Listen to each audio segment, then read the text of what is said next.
हमारे मोहल्ले का मौलवी रोजाना नमाज के बाद हमारे घर लाजमी आता। जिस दिन मौलवी साहब हमारे घर ना आते तो उस दिन मेरी बीवी मौलवी साहब के घर चली जाती, और अगर मैं ना जाने देता तो मेरी बीवी जमीन पर लेट जाती और उसे दौरे पड़ने लगते। वो कहती, तुम अभी के अभी मुझे तलाक दे दो, मैंने तुम्हारे साथ नहीं रहना। मैं अपना सर पकड़कर बैठ जाता और बीवी को जाने की इजाजत दे देता। एक दिन मौलवी घर ना आया तो मेरी बीवी मौलवी के घर चली गई। उस दिन मैं अपनी बीवी का पीछा करते हुए मौलवी के घर जा पहुंचा। वहां जाकर देखा तो मेरे पैरों तले से जमीन ही निकल गई। मेरी बीवी और मौलवी साहब दोनों मिलकर दुकान से घर लौटते ही मेरी नजर मौलवी साहब पर पड़ी तो मैं हैरान रह गया।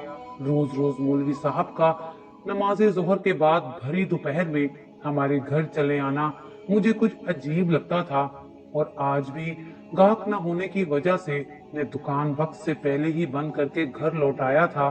सब लोग अपने अपने घरों में थे। जैसे ही मैं घर में दाखिल हुआ तो हैरान रह गया कि मौलवी साहब और मेरी बीवी बैठे बातें कर रहे थे, और मुझे देखते ही वो दोनों खामोश हो गए थे। मेरी नजर में मौलवी साहब की बहुत इज्जत थी और मैं उन्हें बहुत एहतराम की निगाह से देखता था, इसलिए वो जब भी मेरे घर आते तो मुझे खुशी महसूस होती। लेकिन इस तरह मेरी गैर मौजूदगी में जब वो मेरे घर आते तो मुझे हैरानगी होती कि भला मौलवी साहब को ऐसा कौन सा काम है मेरी बीवी के साथ जो मेरे पीछे ही चले आते हैं। मुझे देखकर मौलवी साहब ने खुद ही सलाम किया और जाने के लिए उठ खड़े हो गए। मैंने अपनी बीवी से कहा कि गर्मी बहुत है, मौलवी साहब को कोई शरबत वगैरह पिला दो। इतने में मौलवी साहब ने कहा कि वो शरबत पी चुके हैं, उन्हें यहाँ आए काफी देर हो गई है और अब उन्हें जाना है। ये कहकर वो चले गए और मैं हैरत से उन्हें जाते देखता रहा। ना जाने वो कितनी देर से आए बैठे थे कि शरबत भी पी चुके थे। मैंने अपनी बीवी शुमाइला से पूछा कि खैरियत तो है, जो मौलवी साहब इतनी दोपहर में आए थे। उसने कहा कि बस वैसे ही खैर खैरियत के लिए आ जाते हैं।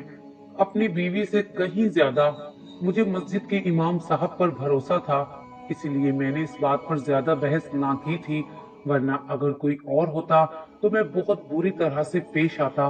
मुझे अपनी बीवी का कहीं आना जाना और किसी से इस तरह मिलना जुलना पसंद नहीं था।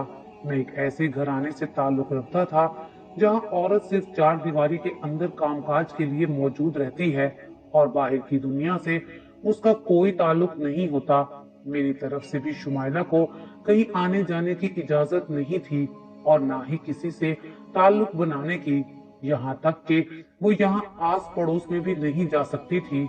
एक दिन मैंने बहुत अदब से मस्जिद के इमाम साहिब को अपने घर चाय पर मदऊ किया तो इत्तफाक से वो मेरे घर तशरीफ ले आए और यूं उनकी मुलाकात शुमाइला से हुई थी। उसके बाद अक्सर ही वो हमारे घर आ जाते।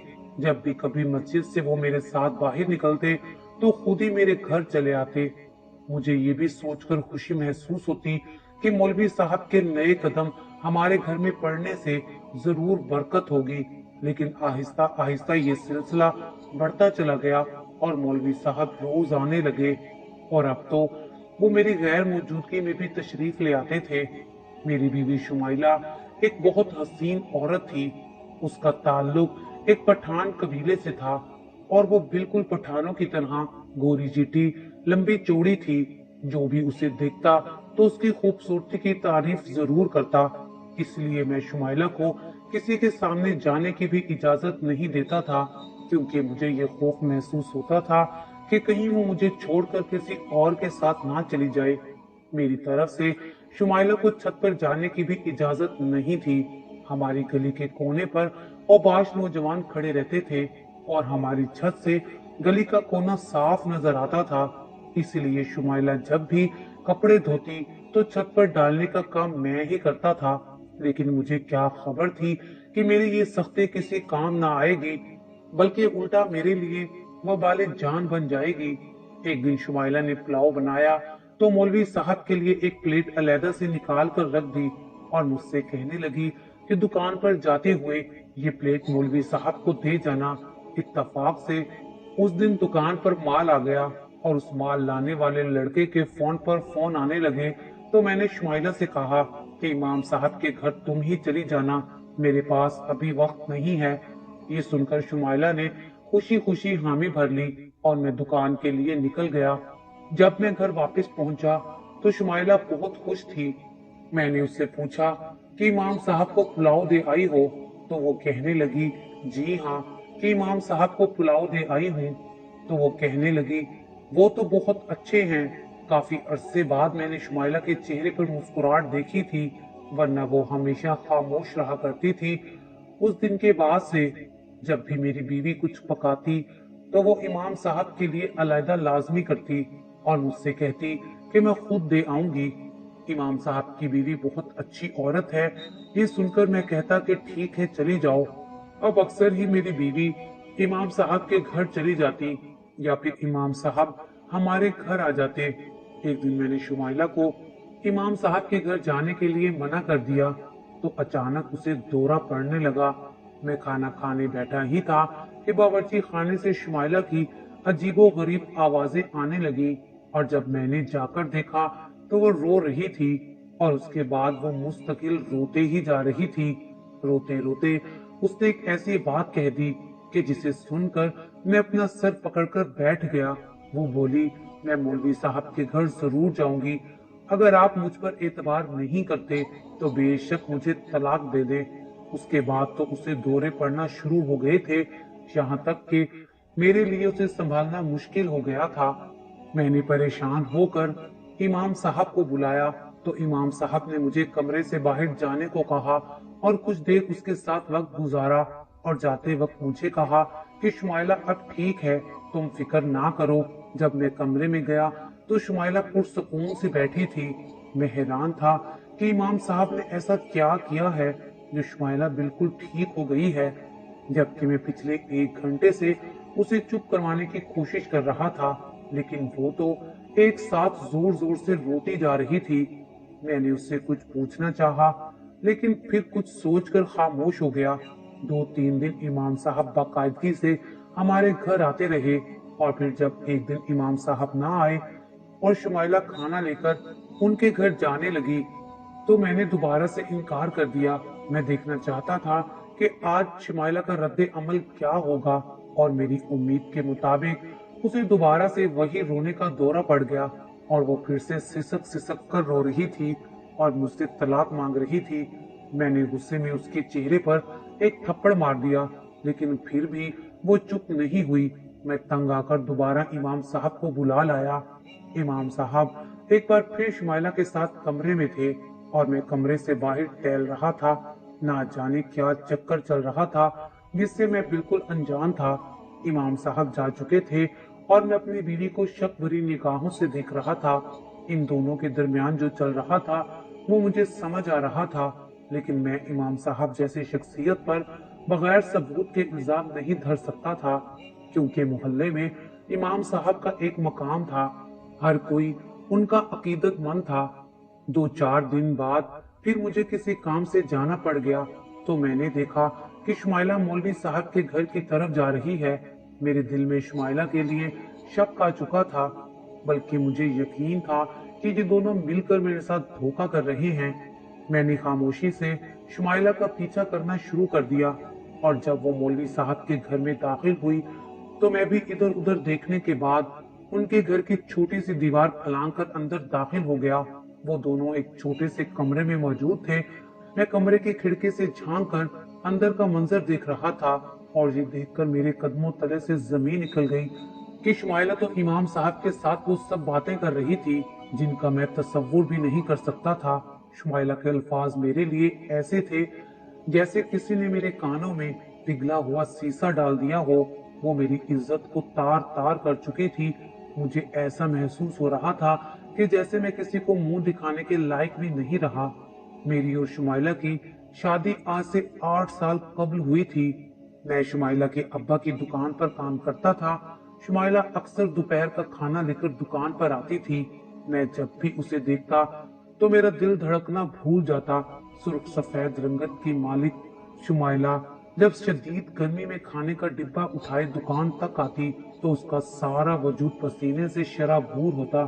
शुमाइला भी जवानी में कदम रख रही थी, इसीलिए वो अपने दूसरे कबीले की औरतों की तरह पर्दा नहीं करती थी, लेकिन उसका हुस्न तो अभी भी कयामत खेज था। मेरी नजर जब भी उस पर पड़ती तो पलक झपकाना तक भूल जाता था। कमर के नीचे तक लहराती उसकी लंबी चुटिया और नीली नीली आंखें मुझे पूरी पूरी रात सोने न देती थी। वो हर वक्त मेरी आंखों में समाई रहती और मुझे किसी पल चैन नहीं आता था। लेकिन मैं जानता था कि शुमाइला मेरा एक ख्वाब है जिसे मैं कभी हासिल नहीं कर पाऊंगा। मैं शुमाइला के अब्बा की दुकान पर एक मामूली सी नौकरी करता था, जबकि शुमाइला का अब्बा बहुत अमीर था। वो उसकी छोटी और लाडली बेटी थी और वो किसी भी सूरत उसकी शादी मुझसे नहीं कर सकता था। ना ही मैं हैसियत में उनके बराबर था और ना ही उनके कबीले से मेरा कोई ताल्लुक था। और फिर शुमाइला की अभी उम्र ही बहुत कम थी। वो तकरीबन 14 या 15 बरस की लड़की थी जो अपने तमाम तर खूबसूरती के साथ मेरे दिल में घर कर चुकी थी।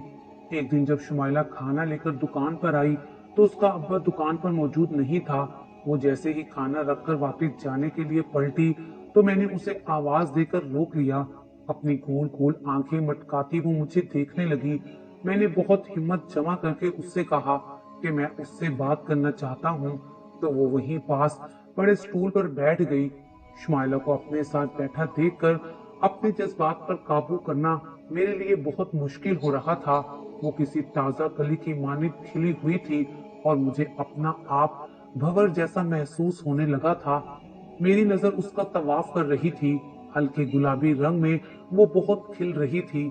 पसीने की वजह से उसका लिबास कहीं कहीं से उसके जिस्म पर चिपक गया था। मेरी नजरें पूरी तरह उसके वजूद पर जमी थी। शुमाइला ने कहा, आपने मुझे क्यों रोका है?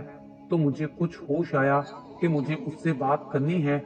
मैंने शुमाइला से कहा कि मैं पहली ही नजर में उसके हुस्न का दीवाना हो चुका हूँ। मैं आंखें बंद करता हूँ तो मुझे उसी का चेहरा नजर आता है। ये सुनकर शुमाइला हंसते हुए कहने लगी कि ये जुमला तो उसने आज तक बहुत दफा सुना है। उसकी बात सुनकर मैं हैरान रह गया कि कोई और भी है जो इसकी मोहब्बत में गिरफ्तार है। मैंने आगे बढ़कर शुमाइला का हाथ पकड़ लिया और कहा कि जितनी मोहब्बत मैं तुमसे करता हूँ शायद ही कोई इतनी मोहब्बत तुम्हें दे पाएगा। शुमाइला ने घबराकर जल्दी से अपना हाथ मेरे हाथ से छुड़वा लिया और कहने लगी कि अगर अब्बा आ गया तो तुम्हें अभी और इसी वक्त मार देगा। मैंने उससे कहा कि मैं तुमसे इतनी मोहब्बत करता हूँ कि मेरे लिए तुम्हारी मोहब्बत में मरना भी अब कोई बड़ी बात नहीं रही। मेरी बात सुनकर तो वो हैरत से मुझे देखने लगी और फिर जाने के लिए उठ खड़ी हुई। तो मैंने उसे आवाज देकर कहा कि मैं तुम्हारे जवाब का मुंतजिर रहूंगा। अगले दिन भी शुमाइला जब खाना लेकर दुकान पर आई तो उसका अब्बा मौजूद नहीं था।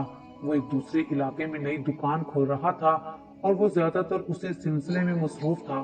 क्योंकि मैं शुमाइला के अब्बा के पास बहुत पुराना मुलाजिम था, इसीलिए वो मेरे भरोसे से दुकान छोड़कर चला जाता था। लेकिन वो इस बात से बेखबर था कि मेरी नजर उसकी दुकान पर नहीं बल्कि उसकी बेटी पर है।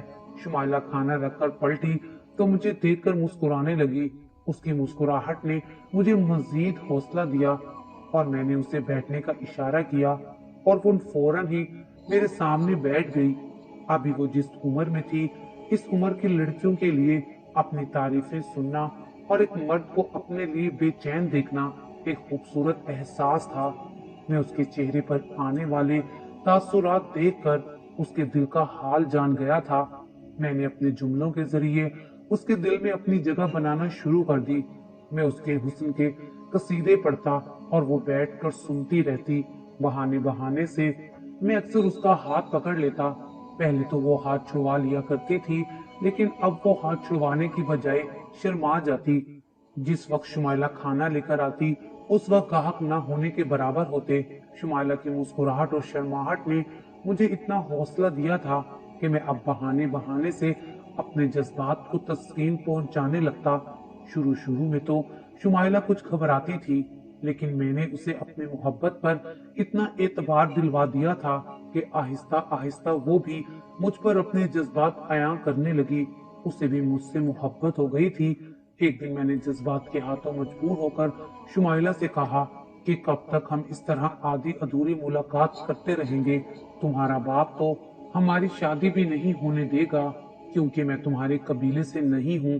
क्यों ना हम दोनों कहीं भाग कर चले जाएं और शादी कर लें। ये सुनकर शुमाइला की जान ही निकल गई और कहने लगी कि अब्बा मुझे मार देगा। मैंने उसे यकीन दिलाया कि तेरे अब्बा को कुछ नहीं पता चलेगा। मैं तुझे लेकर किसी दूसरे शहर चला जाऊंगा और हम दोनों एक साथ जिंदगी गुजारेंगे। मैं एक लावारिस बच्चा था जिसे शुमाइला के अब्बा ने सहारा दिया था, लेकिन अब मैं अपनी एक नई जिंदगी शुरू करना चाहता था। कई दिन तक मैं ये बात शुमाइला के जहन में डालता रहा और अपने जज्बात उसे बताता रहा। और फिर एक दिन ऐसा आया कि जब शुमाइला भी अपने जज्बात के हाथों मजबूर होकर मेरी बात मान गई। वो कम उम्र थी और मेरे लिए उसे बहकाना बहुत आसान था। और ऐसी ही एक दोपहर हम दोनों सब कुछ छोड़ छाड़ कर भाग गए। शुमाइला 15 साल की थी जबकि मैं एक 22 साल का मर्द था। शहर में आकर मैंने अपनी जमाशुदा रकम से एक छोटी सी दुकान किराए पर ले ली और एक घर भी किराए पर ले लिया। मैंने शुमाइला के साथ निकाह कर लिया था, लेकिन जैसे जैसे दिन गुजर रहे थे शुमाइला की जवानी अपने जोबन पर आने लगी थी। उसका भरपूर सरापा देखकर कोई अंधा ही उसे अनदेखा कर जाता। आहिस्ता आहिस्ता शुमाइला को लेकर मैं बहुत ज्यादा हसास होता जा रहा था। मुझे हर पल यही फिक्र सताती थी कि जिस तरह मैंने उसे मोहब्बत के जाल में फंसाकर शादी कर ली है, कहीं कोई और इस तरह शुमाइला को मुझसे दूर न कर दे।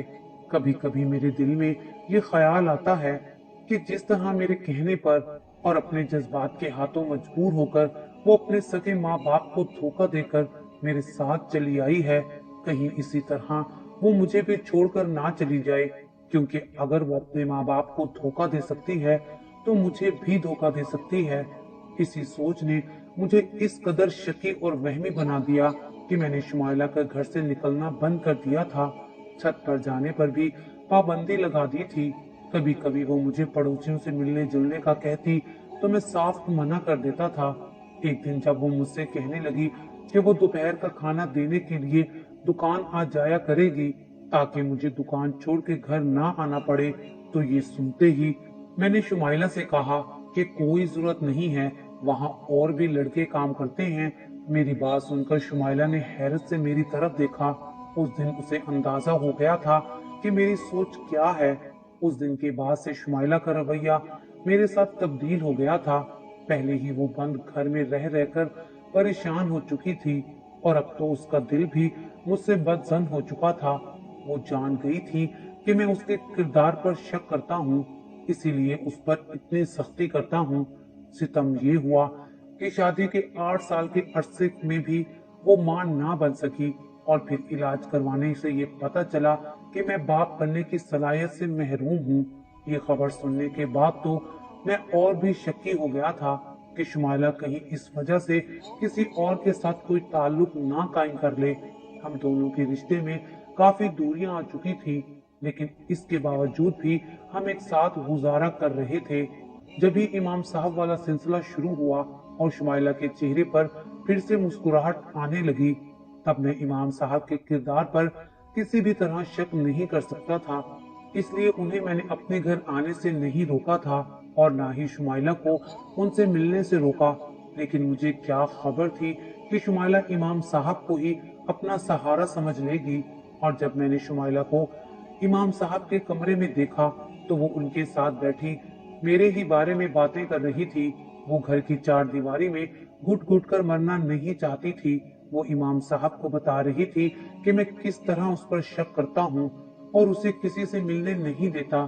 सिर्फ इतना ही नहीं, उसने इमाम साहब को मेरी कमजोरी के बारे में भी बता दिया था, जिसे सुनकर मैं जमीन पर गिर पड़ा था। मेरी बीवी ने तो मेरा भरम रखना भी गवारा ना किया। वो इमाम साहब से कह रही थी कि उसके लिए मेरे साथ जिंदगी गुजारना बहुत मुश्किल हो चुका है, क्योंकि शक का जो बीज मेरे दिल में है वो हम दोनों को कभी भी एक साथ नहीं रहने देगा। वो इमाम साहब को बता रही थी जब भी मैं उस पर शक करता हूँ तो उसे अपनी किस्मत पर बहुत रोना आता है कि कैसे उसने एक आदमी के पीछे अपने माँ बाप को छोड़ दिया और वो आदमी आज उसे चैन से जीने भी नहीं दे रहा। वो मुझसे इतना तंग आ चुकी थी कि अब मुझसे तलाक लेना चाहती थी। लेकिन इमाम साहब की बातें उसे नई जिंदगी देती हैं और उसे दोबारा से अल्लाह ताला पर भरोसा होने लगता है, जिसकी वजह से वो ठीक हो जाती है। इमाम साहब शुमाइला को समझा रहे थे कि जब इंसान का ईमान अल्लाह पर कमजोर होता है तो उसे इसी तरह के दौरे पड़ते हैं जिसमें उसे कुछ भी समझ नहीं आता और वो सिर्फ रोता रहता है। अगर तुम अल्लाह के बताए हुए रास्ते पर चलती तो कभी इस तरह से एक अनजान मर्द से भागकर शादी ना करती। दरअसल तुम्हें अपने माँ बाप को छोड़ने का गम है जो तुम्हें अंदर ही अंदर खाए जा रहा है। इमाम साहब की बातें सुनकर शुमाइला ने सर उठाकर उनकी तरफ देखा तो उससे कहने लगे कि एक दफा अपने माँ बाप से जाकर मिल लो और उनसे माफी मांग लो ताकि तुम्हारे बेचैन दिल को करार आ जाए और तुम्हें इस तरह के दौरे दोबारा ना पड़े। इमाम साहब शुमाइला से कह रहे थे कि वो मुझसे इस बारे में बात करेंगे और फिर जल्दी सब कुछ ठीक हो जाएगा। इमाम साहब की बीवी शुमाइला के लिए शरबत बनाकर लाई थी और वो तीनों साथ बैठे शरबत पीने लगे। मैं जिस तरह से इमाम साहब के घर में दाखिल हुआ था उसी तरह से वापस लौट गया। मेरे शक और वहम ने शुमाइला को इस हाल तक पहुंचा दिया था कि उसे अपने दिल की बात बयान करने के लिए एक सहारे की जरूरत पेश आने लगी थी और उसने इमाम साहब को अपना सहारा बना लिया था। इमाम साहब वाकई ही एक नेक बंदे थे जो उसे सीधा रास्ता दिखा रहे थे। अगर कोई और शख्स होता तो शायद शुमाइला की ज़हनी हालत का बखूबी फायदा उठा लेता। मैं इमाम साहब को क्या समझ रहा था और वो क्या निकले। वो तो मेरे मोहसिन थे जो शुमाइला को सही बात समझा रहे थे। मैं घर वापस आकर सूटकेस में सामान बांधने लगा। थोड़ी ही देर में शुमाइला घर वापस आई तो मुझे सामान पैक करता देखकर पूछने लगी, क्या आप कहीं जा रहे हैं? मैंने उससे कहा कि मैं नहीं, हम जा रहे हैं। हम वापस उसी शहर जा रहे हैं जहां से मैं तुम्हें लेकर आया था। हम तुम्हारे बाप से माफी मांग लेंगे। मुझे यकीन है कि वो हम दोनों को माफ करके कबूल कर लेंगे। मेरी बात सुनकर शुमाइला हैरान रह गई। मेरी नजर में यही एक रास्ता था जिससे मैं अपने और शुमाइला के दरमियान दोबारा से एक रिश्ता कायम कर सकता था और मेरे दिल में जो शक के कांटे बिछ गए थे वो भी इसी तरह खत्म हो सकते थे। वापसी का सफर मुश्किल जरूर था लेकिन नामुमकिन नहीं था। अरसे बाद में शुमाइला के चेहरे पर रौनक दिख रहा था। शायद कुदरत ने हमें इसीलिए माँ बाप बनने से महरूम रखा था क्योंकि हमने भी माँ बाप का दिल दुखाया था। मैं उसी दिन शुमाइला को लेकर उसके घर आ गया। एक दफा तो शुमाइला का बाप हम दोनों को देखकर आग बगोला हो गया। उन्होंने मुझे एक थप्पड़ भी जड़ दिया था, मगर जब हम दोनों ने रोते हुए उनके पैर पकड़ लिए तो उनका दिल मोम हो गया और उन्होंने हमें माफ कर दिया। आज सब कुछ ठीक हो गया है और हम सब खुशी खुशी रह रहे हैं।